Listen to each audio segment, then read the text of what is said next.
todas y a todos, bienvenidas, bienvenidos a la Feria Internacional del Libro de Oaxaca en su edición número 40. Les da la más cordial bienvenida.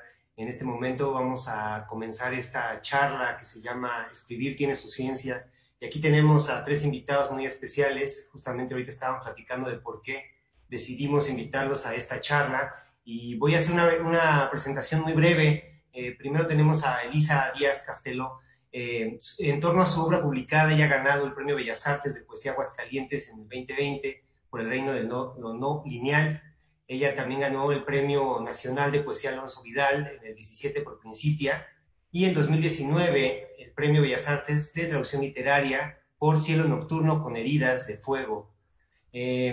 Varios de sus poemas aparecen en Letras Libres, Nexo, Hispanoamérica, la revista de la Universidad, Tierra Adentro, Este País, y entre otras más. En 2018 fue seleccionada como una de las 2 poetas jóvenes de América Latina invitadas al Festival Internacional de Poesía que se celebra en Fall River.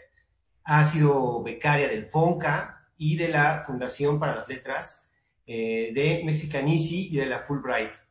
También tenemos aquí a Andrés Cota Iriart, que él es zoólogo, naturista y escritor. Es un científico estrictamente hablando, biológico de la UNAM, y maestro en comunicación de la ciencia por Imperial College Londres. Autor de la novela Cabeza Ajena, editada por Moho, Faunologías por Festina, El Ajolote, que fue publicada en Elefanta, y es compilador de la antología de ensayo literario científico La Sociedad de Científicos Anónimos, también publicado en Festina, sociedad de la cual él es fundador. También sus textos han aparecido en varias revistas como Nexos, Vice, Revista de la Universidad de México, Animal, Avispero, y también es miembro del Sistema Nacional de Creadores. Y por último tenemos también a Benjamín Labatut. Él ha publicado La Antártica aquí empieza, su primer libro de cuentos. Ese en México ganó el Premio Casa de Letras 2009, concedido por la UNAM y la editorial Alfaguara. Su segundo libro, Después de la Luz, publicado en el 16, consta de una serie de notas científicas, filosóficas e históricas sobre el vacío, escritas tras una profunda crisis personal. Su último libro, publicado por Anagrama, se llama Un Verdor Terrible, y también se ha publicado en muchos países como Alemania, Italia, Francia, Países Bajos, Reino Unido, Australia, en Portugal. Él es presentador, aquí se me olvidó platicar de Andrés, que es presentador de un documental en Vice. Pero bueno, esa es básicamente parte de su trayectoria, y pues con esto los invito a que comencemos la charla. Antes de comenzar y platicar un poco acerca de cuál es la temática, por qué se llama Escribir tiene su ciencia, ahorita teníamos una discusión acerca del método científico que espero que podamos transmitirlo de la manera en la que nos estaba transmitiendo Andrés, pero yo quiero leer un breve párrafo que encontré en este libro de la Sociedad de los Científicos Anónimos, que me gustó bastante porque a mí me da pie para hablar acerca de este tema. Dice: la ciencia no es dominio exclusivo de los científicos, es un proceso activo donde todos los humanos participamos. No debe de concebirse como una entidad aislada, es un proceso dinámico de producción, interacción e hibridación de muchas de nuestras actividades cotidianas y del entorno que nos rodea. Después de este pequeño párrafo, yo quisiera hacer una primera pregunta para ver, ¿no?, cómo podemos tener un acercamiento. ¿Cómo fue que ustedes, en principio, encontraron la ciencia y la literatura, o cómo es que empezaron a relacionarlas? Y quizás de ahí pasar a cuáles son los mecanismos que han encontrado para poderlas vincular. No sé si quieres comenzar tú, Elisa. Claro que sí, Rodrigo. Muchas gracias, y muchas gracias a la Filo por invitarme. Estoy muy contenta de estar acá y contenta de platicar con Benjamín y Andrés. Bueno, pues con respecto a cómo comencé a escribir sobre ciencia, creo que tiene que ver con algo muy relacionado con el párrafo que acabas de leer, que es que me parece que últimamente hay una hiperespecialización, una sensación de que cada vez sabemos más y más, pero de menos y menos, porque hay tanto conocimiento que es imposible ser experto en todo, y entonces siento que parece que las disciplinas están muy aisladas entre sí, y creo que en cierto punto me sentí atrapada dentro de la hiperespecialización de la poesía, que creo que es aún más aguda que en otras disciplinas, porque además, no sé si estén de acuerdo los demás, pero siento que la poesía casi la leen en su mayoría poetas o en ciernes, y entonces hay como una sensación de que solo nos leemos entre nosotros, porque hay pues géneros literarios más populares como la novela o incluso el ensayo literario, me parece. Y entonces me sentí en algún punto muy atrapada en ese mundo y quise mirar hacia afuera, y creo que empecé a pensar en mirar hacia la ciencia porque mis padres son científicos, ambos son médicos, y yo de muy chica crecí escuchando un poco ese lenguaje, el lenguaje, bueno, más que nada de la psiquiatría, porque mi padre es neurocientífico y mi madre es psiquiatra. Entonces hablaban con estas palabras que yo no entendía y que eran como sonido un poco vacío. Y creo que esa aproximación al lenguaje como materia y como sonido fue una primera aproximación a la palabra poética, porque la poesía finalmente es lenguaje que es consciente de sí mismo como tal. Y bueno, entonces empecé a recurrir a la ciencia para escapar de la hiperespecialización, justamente, para tratar de trazar vínculos entre esas dos disciplinas que en el pasado han estado muy comunicadas, pero creo que últimamente menos. Eh, y la segunda parte de la pregunta, ¿cuál era? Y los mecanismos que pueden servir un poco como a veces como un artefacto narrativo o Uh -huh. como elementos para empezar a construir tus textos. Claro, creo que hay dos aproximaciones radicalmente opuestas que tomé en Principia y en El reino de lo no lineal. En Principia quise anclarme a lo íntimo y a lo personal. Traté de aproximarme a la disciplina de la ciencia, que a veces puede parecer ser lejana, distante, árida incluso, y quise aproximarme a ella desde la intimidad y usar la ciencia para trazar metáforas sobre lo íntimo. Por ejemplo, hay un poema donde hablo del horizonte cósmico, que es esta ilusión de que hay un punto en el universo donde el universo termina. Después de eso parece no haber nada más. Pero en realidad hay estrellas mucho más allá de ese horizonte. Simplemente la luz de esas estrellas no ha tenido tiempo de llegar hasta nosotros. Entonces, en ese poema quise relacionar la idea del horizonte cósmico con nuestro propio panorama psíquico, ¿no? La idea de que hay personas que estuvieron en nuestra vida y que siguen existiendo, pero simplemente no las vemos. Son como esas estrellas que existen, pero son invisibles, no las estamos viendo. Entonces, eso es un poco ese mecanismo, supongo que es el que traté de llevar a cabo a lo largo del libro de distintas maneras. En cambio, en el reino de lo no lineal, creo que justo quise lo opuesto. Algo que me fascina también de la ciencia es el lenguaje técnico. Siempre me ha fascinado, los distintos lenguajes técnicos siempre me han fascinado. A veces la estructura casi de fórmulas me parece muy interesante, porque si bien es este lenguaje que a veces quiere erradicar la variable del lenguaje, como aproximarse a la realidad de una forma absolutamente descriptiva, y creo que al hacerlo, irónicamente lapsa en ideas súper poéticas o en momentos metafóricos, ¿no? Y entonces en el reino de lo no lineal quise aproximarme como a esa estructura formulaica, tanto de ciertas, de la ciencia como de la estructura del diccionario, para explorar definiciones o ensayar distintas definiciones de la palabra vida. Entonces ahí no quise, digamos que no quise aproximarme a la ciencia desde un yo lírico, desde la intimidad, sino por el contrario, jugar y explotar eh, esta contraparte de técnica de la ciencia y ponerla en diálogo con otras disciplinas y con refranes y la cultura pop y así. Entonces creo que he tenido dos aproximaciones eh, casi diametralmente opuestas al discurso científico. Muchas gracias. Ahorita nos platicabas, Andrés, que también habías tenido como un acercamiento, ¿no? Por tus padres. Entonces, ¿tú qué nos puedes platicar al respecto de esto? Sí, sí, yo también, mis dos papás son científicos, en este caso fisiólogos. Entonces yo crecí en los laboratorios de experimentación, pues digo, con animales y otras cosas, ¿no? Trabajaban en institutos oceanográficos. Y no sé, yo igual que Elisa en ese sentido, pues crecí ahí embebido en ese mundo.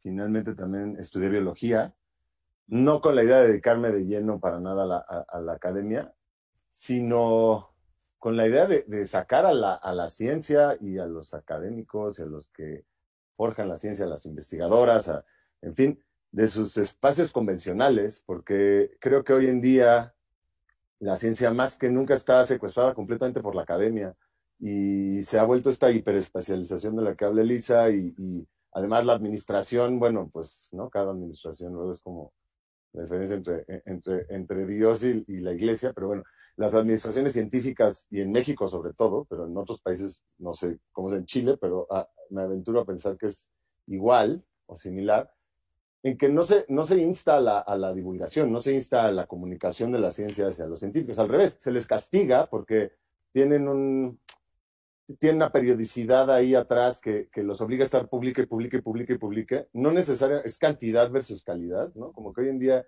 eso no solo es en la ciencia, es en muchas cosas. Como que parecía que la cantidad es lo que dicta el éxito de algo, lo cual está de cabeza, ¿no? Hay como este movimiento de la ciencia lenta, no sé si han visto el slow science, radica en Berlín, tienen ahí un manifiesto interesante.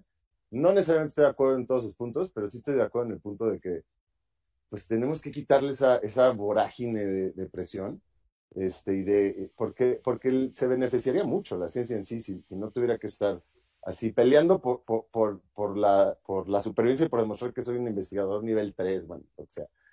Pero el caso es que eso yo veo que es parte del problema fundamental de que los científicos estén así como herméticamente viéndose entre sí, o sea, no les da tiempo casi que ni levantar la cabeza. Digo, a lo mejor tienen un hobby, ¿no? Un hobby por ahí cada científico, pero luego no pueden pelar mucho más que eso. Y entonces, ¿qué pasa? Que en la sociedad en extenso, en los otros ámbitos de la sociedad, pues cada vez crece más la brecha entre la ciencia y los demás ámbitos, porque la producción científica, en efecto, va avanzando a pasos agigantados. No sé cuántas revistas indexadas hay ahorita, pero pues los artículos publicados en ellas anuales están en el orden del par de millones, ¿no?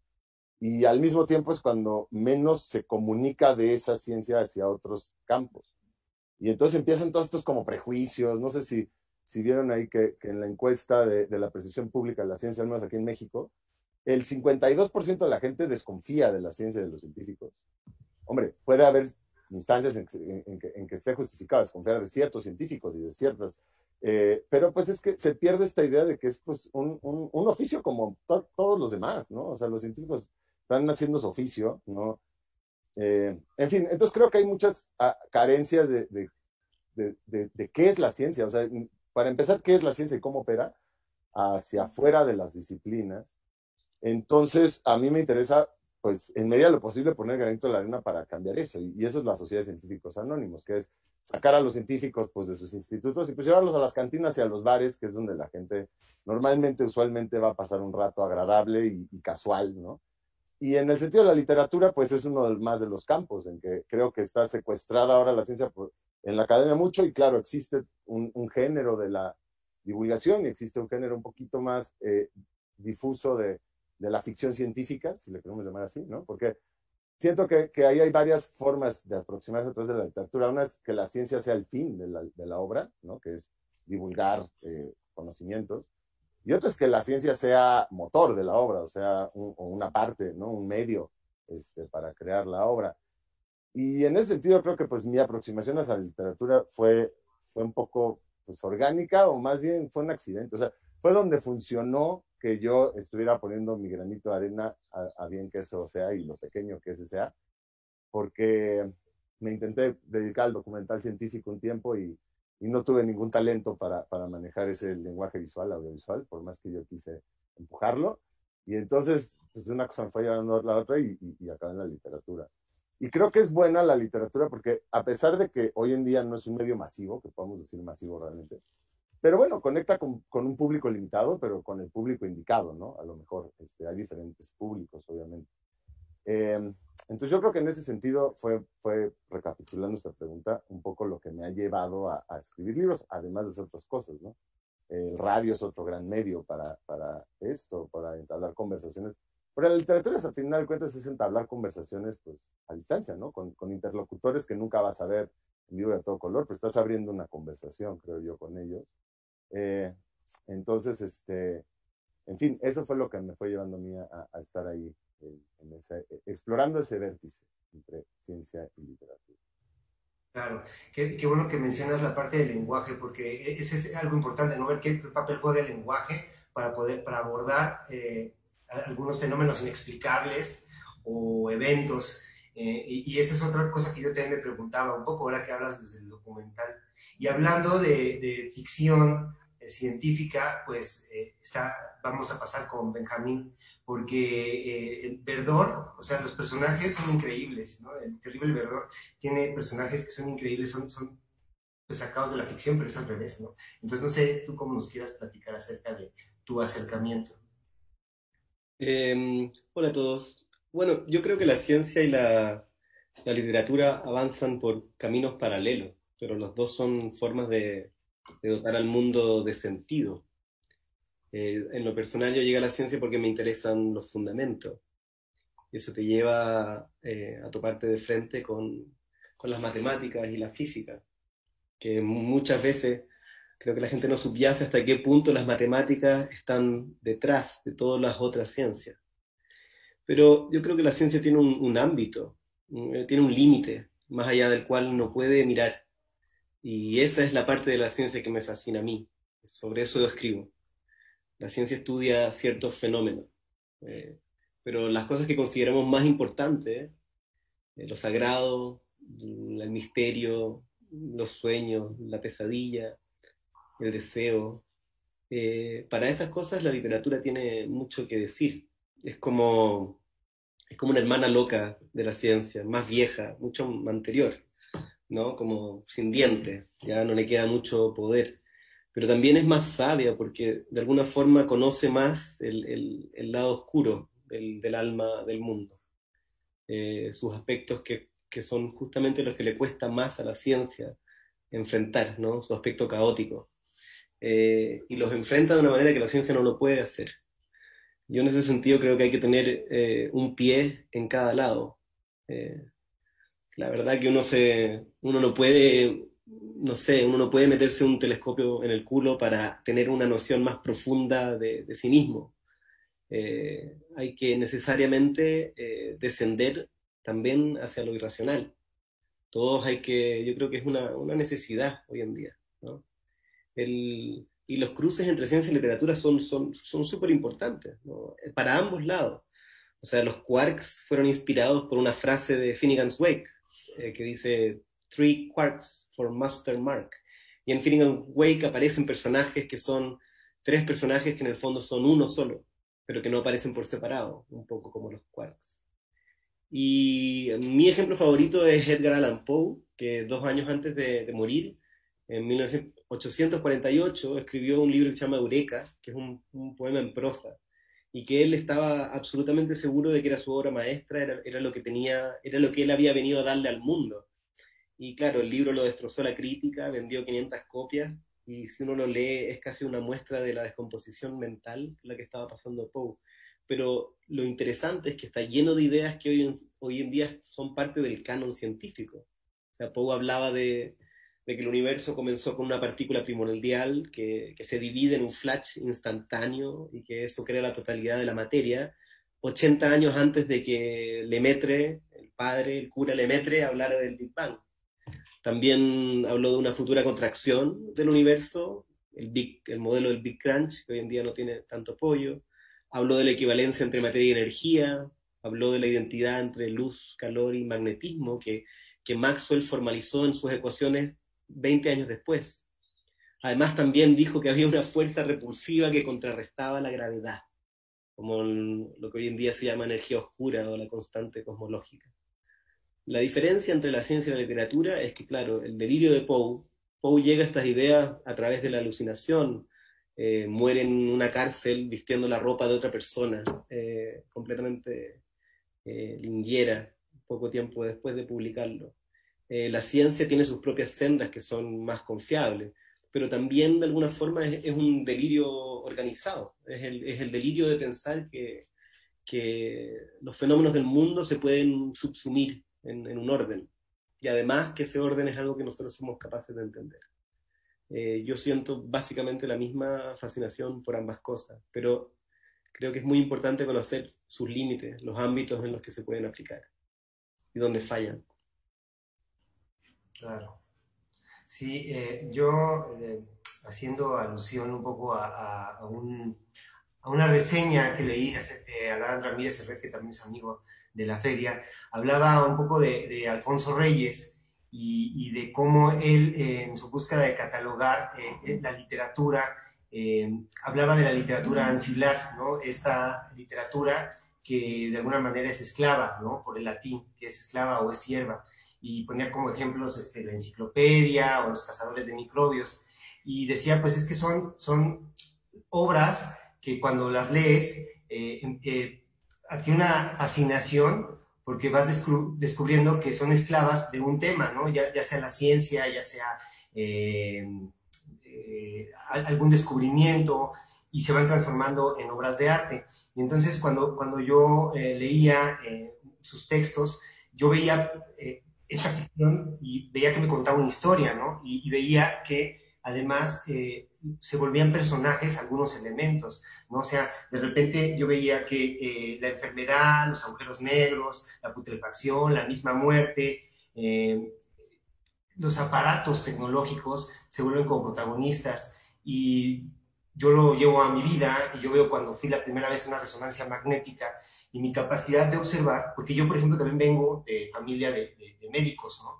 Entonces había muchas cosas que yo fui entendiendo a través de cómo me lo traducían, del lenguaje, vaya, del lenguaje que ellos empleaban. Y entonces cuando yo llego a una resonancia, una cosa es escuchar en la casa qué es la resonancia magnética y cómo funciona, pero otra cosa es ir tú al Seguro Social a hacerte una resonancia magnética y entrar de repente y ver todo lo que está sucediendo alrededor, ¿no? Y las personas que llevan ahí desde, no sé, desde las 6 de la mañana, y el tener un hábito de observación a mí me da la posibilidad de contar una historia, ¿no? Lo importante que veo aquí es cómo lo anclo al lenguaje, ¿no? Y veo también la historia, por ejemplo, del ajolote, que a mí me termina fascinando como un personaje más, que además pues tiene una historia muy triste, ¿no? Que va hacia la extinción, pero no solo el ajolote, sino el lago o sea, Xochimilco, todo el Valle de México, ¿no? Está destinado a la extinción. Y esa es la manera en la que yo veo cómo voy construyendo las historias. ¿Ustedes qué piensan al respecto? Elisa, si quieres empezamos contigo.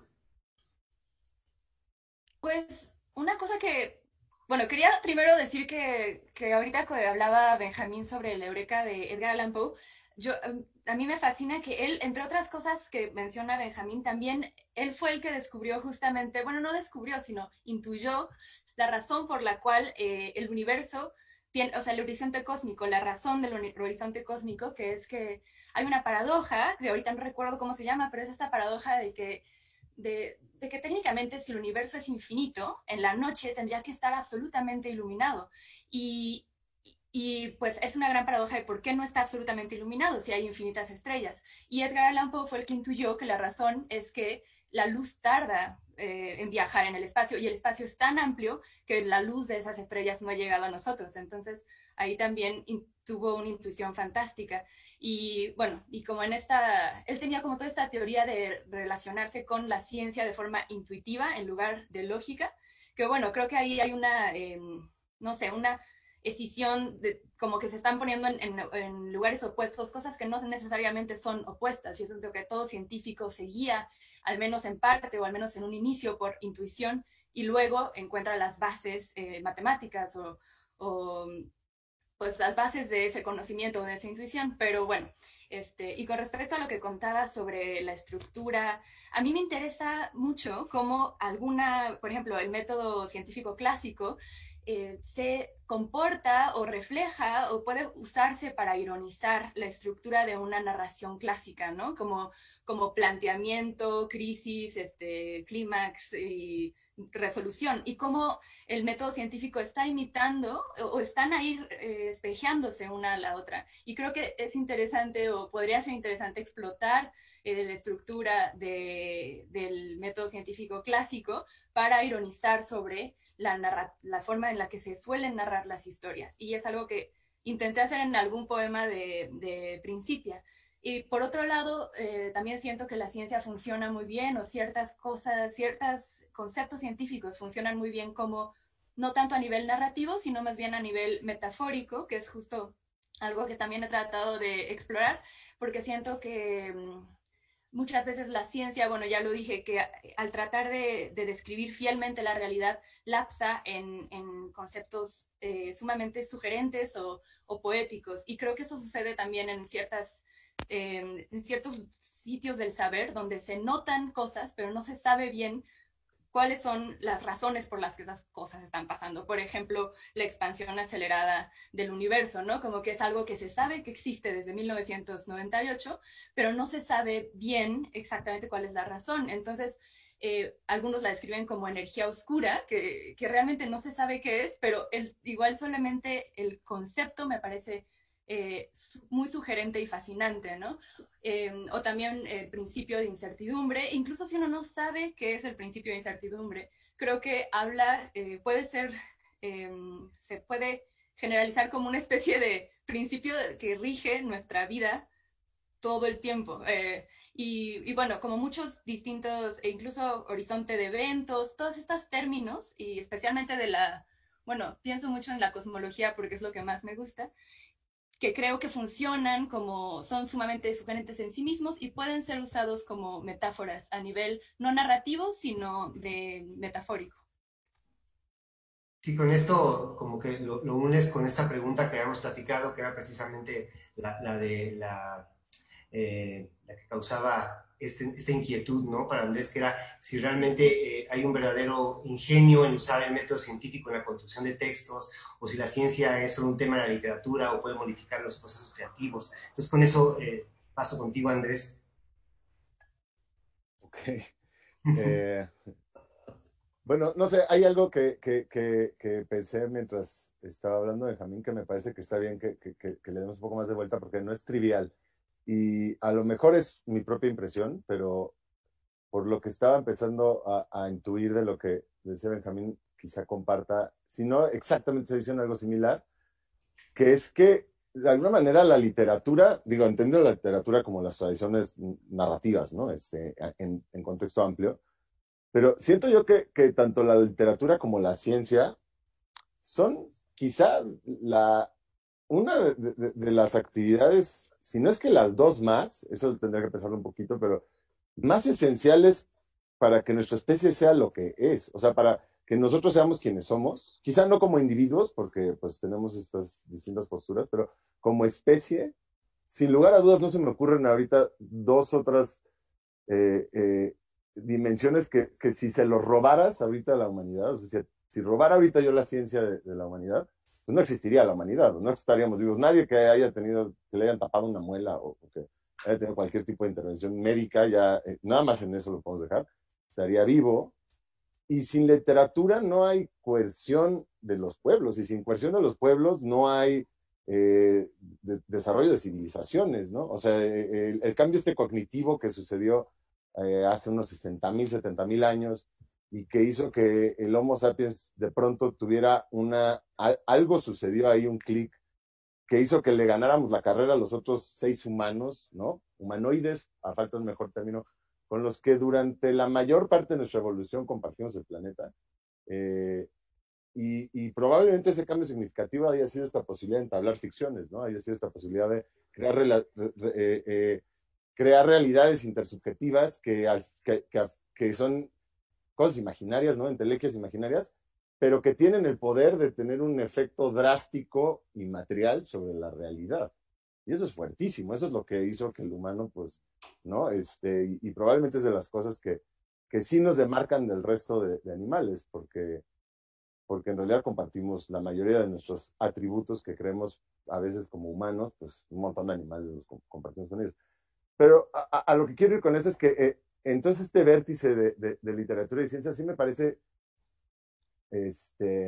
vaya, no me parece trivial que estemos medrando con dos de las cosas que yo creería más esenciales para que la humanidad sea lo que es, ¿no?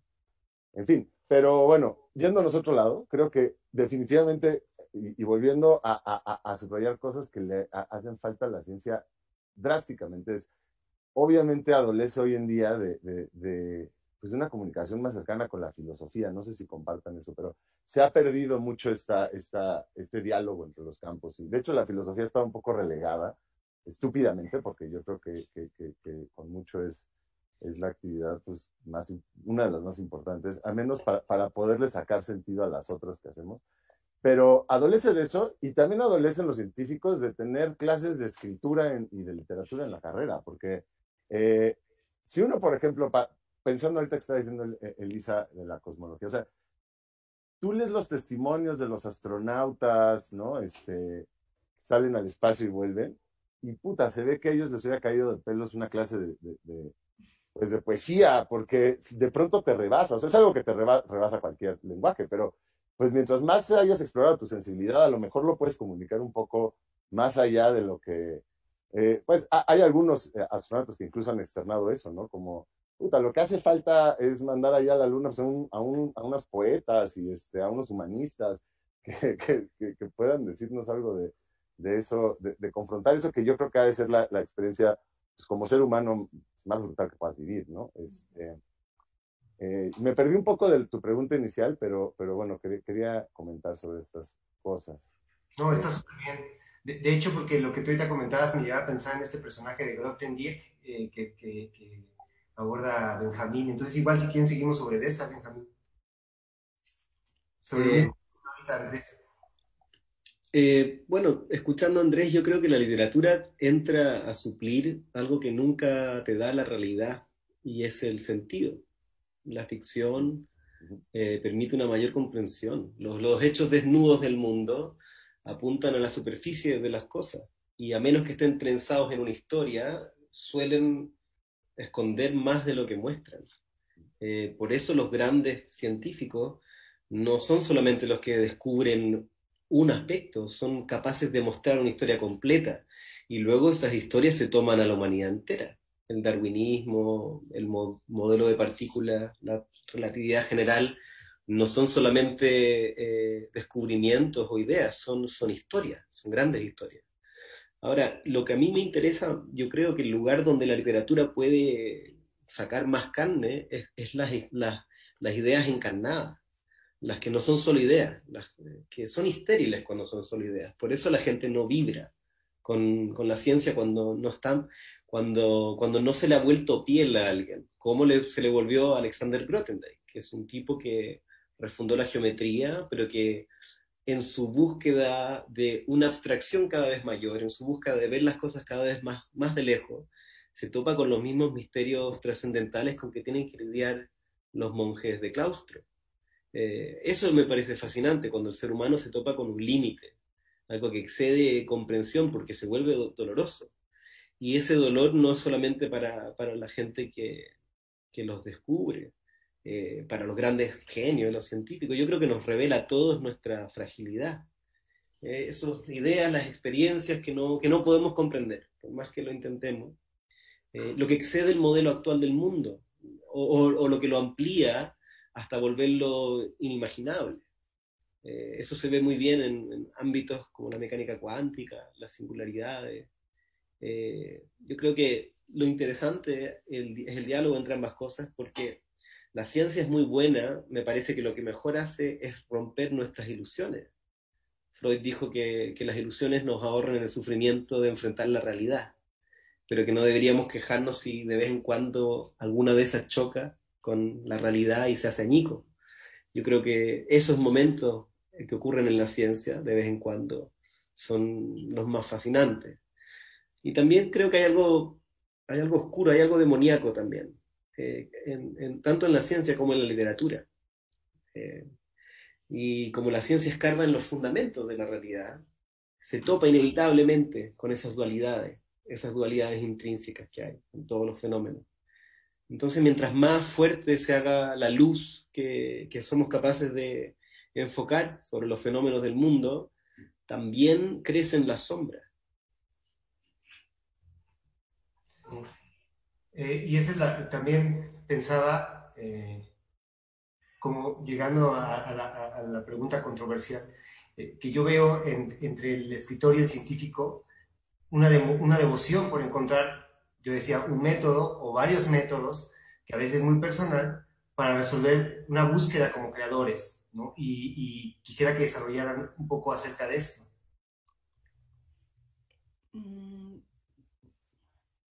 Bueno, creo que yo contesté un poco esa pregunta en la pregunta anterior, pero también creo que algo que me da el lenguaje técnico y por una de las razones por las que me resulta tan fascinante es porque es una especie de límite, es como una nueva forma fija para mí, es como escribir un soneto. Un soneto tiene una serie de reglas que, bueno, sí, te hace tener menos libertad, pero irónicamente o paradójicamente encuentras una nueva libertad dentro de esa estructura fija. Y para mí algunas cosas del lenguaje técnico o la estructura de lógica del pensamiento científico o algunas formas de estructura lógica del pensamiento científico fungen para mí como estructuras fijas, como formas fijas que me permiten una nueva libertad. Pienso como en el Ulipo, de cómo ellos describían que eran como ratas que construían su propio laberinto e intentaban salir de él. Y creo que mi propio laberinto, el laberinto que yo construyo, es el laberinto del lenguaje científico, donde intento, jugando con esas restricciones, encontrar una nueva estructura o algo novedoso. Creo que va por ahí. Andrés. Yo estaba comentando brevemente antes de salir a aire, y creo que aquí voy a aprovechar para retomar eso, que, que la idea de un método científico, ¿no? A lo mejor como un método científico y que ese método es lo que demarca la ciencia del resto de actividades, me parece a mí que es una visión pues un poco anticuada, ¿no? Es como sí, del siglo XIX, principios del XX, y a lo mejor sigue siendo lo que nos enseñan en la escuela, la verdad. Definitivamente a mí en la primaria fue lo que me enseñaron. Pero luego te vas dando cuenta, digo, si te adentras en el quehacer científico, que pues dista mucho de ser así, ¿no? El proceso de acercamiento. En realidad es un proceso creativo y como proceso creativo hay muchas maneras de entrarle. No es que tú estés observando y a ver qué se te ocurre y entonces de lo que se te ocurrió.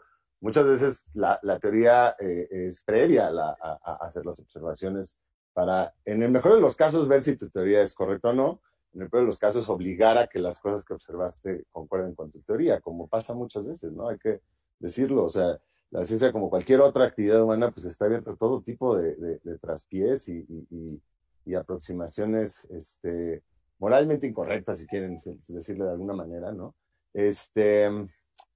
Y entonces, supongo que hay métodos dependiendo de las distintas disciplinas y cada disciplina y sus subdisciplinas tendrán métodos específicos y no necesariamente son los métodos hegemónicos, pero el caso es que hay muchos o ninguno, si se prefiere.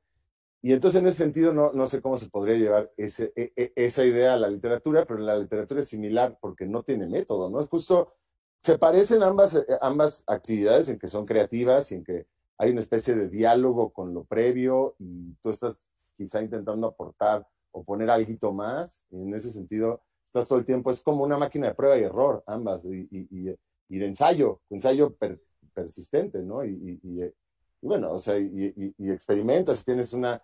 Así es el proceso creativo literario, o al menos así para mí a veces es, ¿no? Como, ¿qué tal que este personaje que es así va a tener esto que es de esta manera? Y también quisiera abordar estas cosas. Y luego te pones a intentar ver si funciona o no eso, y muchas veces no funciona. Muchas veces lo obligas a funcionar y pues no termina, o sea, yo qué sé. Y la ciencia también es un poco así, es como una especie de diálogo con lo que ya hay, y obviamente necesitas pues, ciertos bagaje previo, ¿no? Para tú poder agregar algo. Pero bueno, esa es la observación desde los procesos. Lo que dice Lisa tiene mucha razón en que es muy olipiano estas cosas, ¿no? De ponerte, tú ahorita estás hablando pues quizá de algunos tipos de géneros de poesía, pero pues es muy olipiano el proceso creativo, porque la hoja en blanco es cuando está todas las posibilidades del mundo y pues te enfrentas a eso, de todo que hago. Pero pues si te pones estas restricciones, acotas un poco todas esas posibilidades, esas restricciones te sirven de motor pues te echan a andar muchas veces y te hacen descubrir que a veces donde justo está esa parte casi mágica en esa especie de diálogo que empiezas a entablar en que el texto te empieza a pedir cosas y empiezas a descubrir cosas que jamás hubieras pensado que podrías tú haber puesto ahí, ¿no? Sí.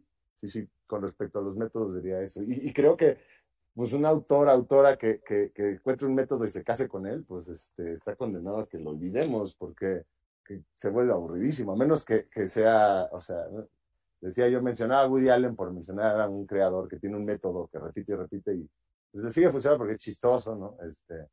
Pero creo que en literatura justo los autores que a mí me interesan al menos son aquellos que pues sus libros son muy distintos luego uno de otro, en fin, saltan entre géneros, yo qué sé.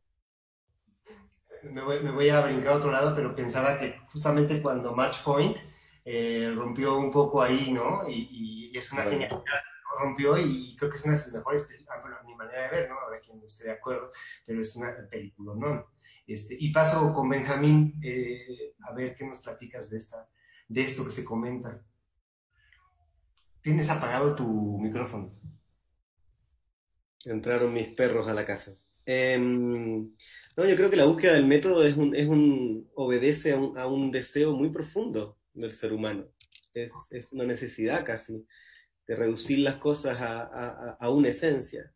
El problema es que la realidad, yo creo que cada vez nos damos más cuenta que si la miramos de cerca, la realidad no es para nada realista, es alucinatoria. Entonces, tanto en la ciencia como en otros ámbitos, el mundo está lleno de singularidades, de monstruosidades, de fenómenos que son absolutamente desproporcionados, que rompen la armonía del mundo. Por ese aspecto caótico, rebelde, creo que se nos vuelve cada vez más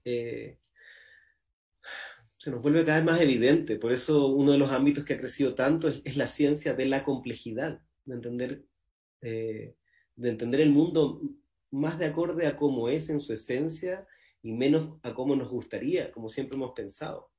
No hay un método para esa locura, digamos. Ahora yo creo que tanto en la literatura tiene ciertas ventajas, pero yo creo que hay que ver, por ejemplo, los antecedentes de la ciencia moderna, ¿no? La alquimia, que fue la magia, la alquimia, que son los antecedentes, por lo menos en Occidente y en Oriente, de la ciencia moderna. Ahí la alquimia tenía dos movimientos opuestos, ¿no? Uno comenzaba por solve, que era la disolución, la separación de los elementos en sus partes elementales. Pero luego el alquimista tenía que seguir con coágula, que es volver a unir, tejer las cosas en una nueva configuración. Es descubrir un nuevo sentido. Y siento que está claro que nos hemos quedado pegados, somos muy buenos para lo primero. Entonces la ciencia en muchos ámbitos es como un niño que desarma sus juguetes, pero que luego no los puede volver a armar. Ahora, yo creo que estas cosas hay que mirarlas como son.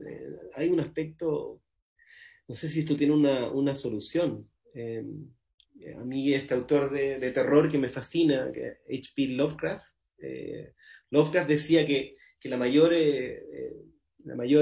piedad, lo más piadoso del mundo era la inhabilidad de la mente humana de correlacionar todos sus contenidos.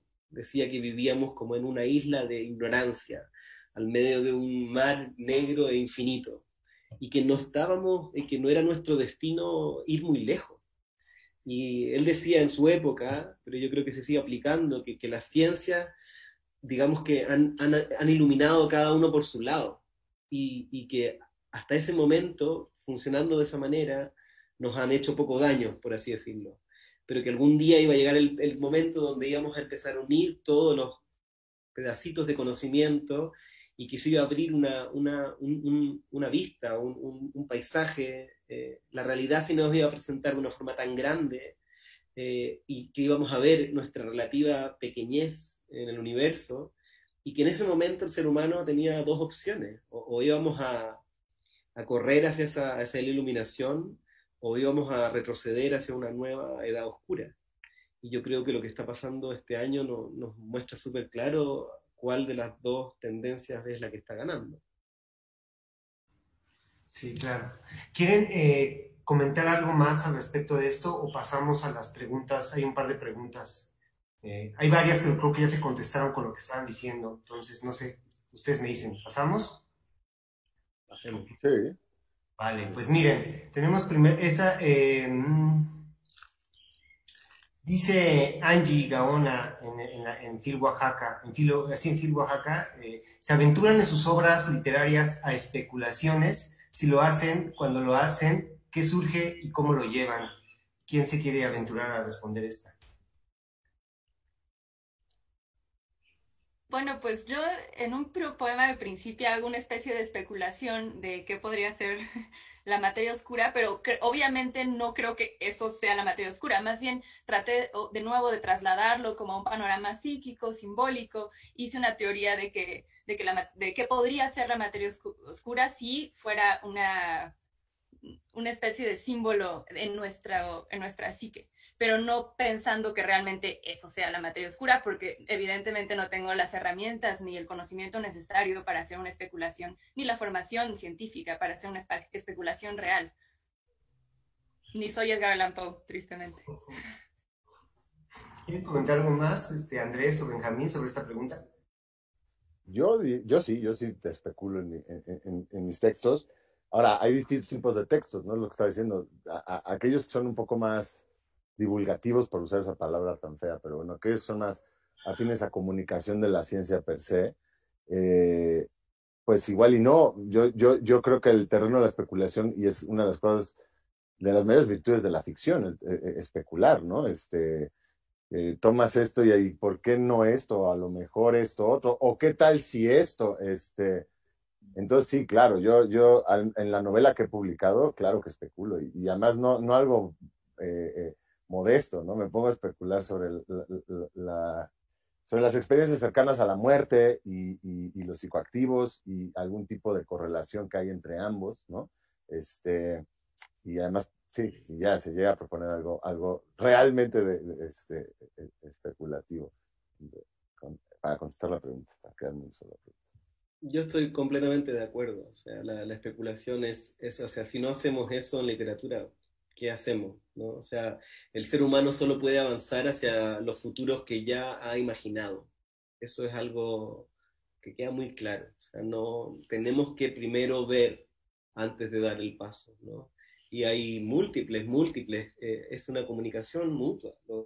Yo en mi experiencia encuentro que la gente que ama la ciencia y que hace ciencia y que es despierta en ese sentido son grandes lectores. Y muchos científicos son grandes escritores. O sea, los hay. Tal vez más antes, tal vez más cuando los tipos se subían a un barco y tenían 6 meses sin ver a nadie, era mejor el estilo. Pero hay mucho de eso y es fundamental, es casi nuestra parte de la labor de la literatura, es imaginar mundos posibles que no necesariamente tienen que actualizarse, pero sin eso estamos un poco viviendo lo que vivimos ahora. Lo que vivimos ahora a nivel mundial es una crisis de la imaginación. No es solamente una pandemia, no es solamente, es una falta de la capacidad, y en eso somos todos medio culpables, la incapacidad de imaginar un mundo diferente. Las alternativas son rancias, ya están agotadas. Entonces ha primado una visión de las cosas y una misión que nos está llevando al despeñadero. Entonces, por supuesto, la especulación es fundamental. Ahora, yo creo que cualquier persona que trabaja, cualquier lego que trabaja con la ciencia, hay una cuota muy grande de humildad. Uno está sostenido en los hombros de gigantes.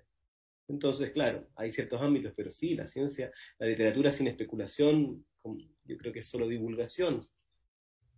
Y llevaría eso más lejos, ¿eh? O sea, también o sea, también a través de la literatura imaginamos mundos futuros a los cuales no queremos llegar, ¿no? O sea, hay toda una escuela de ello, futuros distópicos, que es, si seguimos en las cosas como lo estamos haciendo ahora, pues esta sección que se llama literatura distópica va a tener que pasar a current affairs, porque ya está, y es lo que está sucediendo hoy en día con el calentamiento global y con la extinción masiva, bueno, con un montón de cosas que vamos a ver como toros en vidriería, pero no solo hacia el futuro, me parece que también la literatura ayuda a que no olvides el pasado. Para eso somos muy buenas las generaciones de monos desnudos que vivimos tan poquito tiempo, ¿no? Porque se nos olvida todo. Pandemias, pues vivimos cada rato, pandemias son muy comunes. Lo que pasa es que las olvidamos y ahora estamos redescubriendo que quizá necesitamos hacer salones al aire libre. Pues más bien, si no te olvidas lo que pasó hace 100 años, hace 50 años, pues ya tienes hecho no tienes que volverlo a aprender, ¿no? Como nos encanta hacer, tropezar una y otra vez con las mismas piedras. Entonces la especulación me parece que es importante también especular hacia cosas que no quieres que lleguen a ser ciertas. Sí, ahorita que decías esto del futuro, o sea, porque hacen una pregunta que más o menos respondías hace rato, que decía cómo debería ser el acercamiento entre de la comunidad científica a las humanidades. Hablabas un poco de la filosofía, pero yo también quisiera vincularla con esta pregunta controversial para Elisa, en la que les decía que si creemos que entre esta relación entre la ciencia y la literatura podamos encontrar respuestas a conflictos sociales o al futuro. Entonces, si quieren, podemos platicar de eso para ir cerrando la mesa.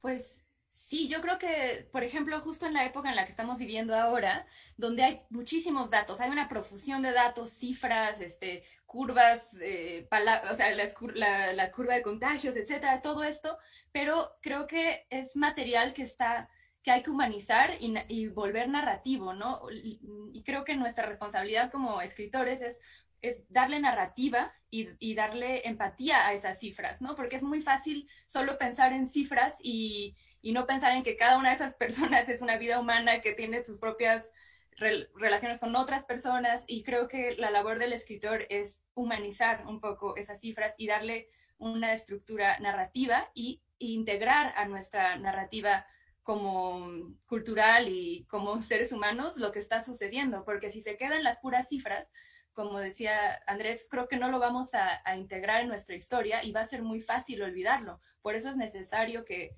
se narre y encontrar formas de narrar lo que está sucediendo ahora. Y en ese sentido creo que la liga entre un vínculo entre la ciencia y la literatura puede ser cambiar de forma radical la sociedad. Andrés. Sí, definitivamente, de acuerdo. O sea, sí, los datos por sí mismos no dicen nada, ¿no? Es un poco lo que pasa ahora como en el día a día de quien preste atención a cómo suben y bajan las gráficas. O sea, si no se ponen en perspectiva esa numerología, pues no te dice nada y al mismo tiempo te puede decir todo. O sea, lo puedes utilizar para hacer el punto que quieras. Eh, y con respecto a si tienen injerencia sobre los problemas sociales, yo creo que definitivamente. Y bueno, ejemplos ha habido muchos y unos de mayores alcances que otros, ¿no? Pero tú imagínate el origen de las especies, es un libro. Y digo, ahí estaba Wallace también, ¿no? También tenía o sea, esa idea que se presentó a través de libros, porque también, por un lado, como dice Benjamín, pasaban 6 meses en un barco y pues quizá eso mejora el estilo a fuerza de dedicación, ¿no? Y horas ahí.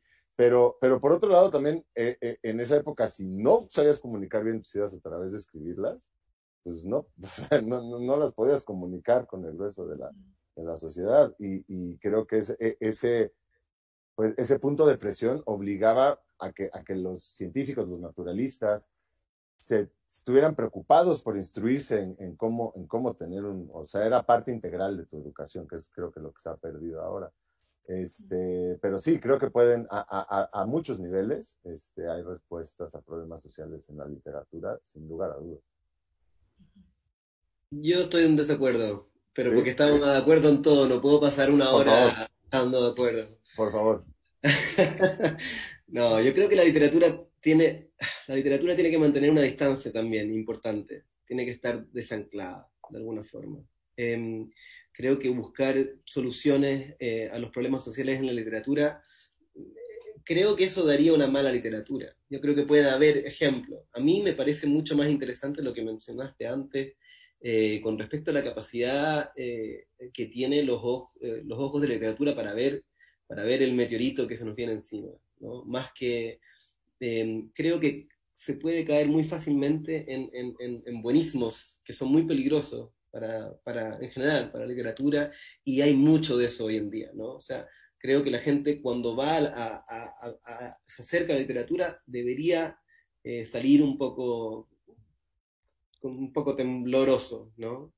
Lo que me parece interesante, lo que le puede aportar la literatura es un punto de vista, ¿no? Que es algo muy importante, que hoy en día necesitamos. O sea, necesitamos tener puntos de vista diferentes, incluso contradictorios, sobre el mundo, sobre nosotros mismos, sobre lo que está pasando, ¿no? Si nos apegamos a una perspectiva, a la que da la ciencia, por ejemplo, si usamos solamente ciertos tipos de razonamiento, eso es ser casi tan ignorante como vivir tu vida según el signo astrológico que aparece en el periódico, ¿no? La pregunta siempre va a ser, tanto con una obra de arte como con una teoría científica, es ¿quién me puede mostrar esto sobre el mundo y cuáles son los puntos ciegos de esta visión en particular, ¿no? Creo que la literatura tiene que estar siempre ampliando esas formas de comprensión, ¿no? Y mezclando un saber que es intuitivo con un saber que es racional, con otro que es irracional, ¿no? Es como saber de mecánica cuántica y de tarot, o sea, nunca lo uno ni lo otro, y no caer, ocupaste, Rodrigo, una palabra de Alfonso Reyes que no la conozco, ¿no? Pero que no sea una literatura esclava. También en estos momentos horribles, claro, todos queremos que las cosas estén bien, pero les recuerdo que hace un tiempo atrás todos queríamos la revolución. Estábamos todos pidiendo, acá en Chile se está viviendo con mucha fuerza eso, ¿no? Y la literatura ahí es buena como para empujarnos siempre a la crítica, a una visión crítica, no siempre constructiva, también destructiva. Sí, la literatura ancilar, decía. Que finalmente termina transformando pues estas obras, las mismas de ustedes, en grandes obras artísticas. Y pues con esto, como se los dije, se nos fue volando el tiempo, ya estamos por finalizar. Primero pues les quiero agradecer que hayan aceptado participar en esta mesa. Muchas gracias a nombre de la Filo, y espero que nos podamos ver el próximo año, lo hagamos en una manera más próxima. Y a todos los que nos están observando, también les quiero decir que sus libros están en el marketplace de la Filo, que es www.laproveedora.com, para que lean su obra y podamos subirnos en su riel. Pues muchas gracias, y pues sigan viendo las demás transmisiones. Todavía nos quedan algunas este día. Hasta luego. Muchas gracias, Rodrigo. Gracias a todos, todas.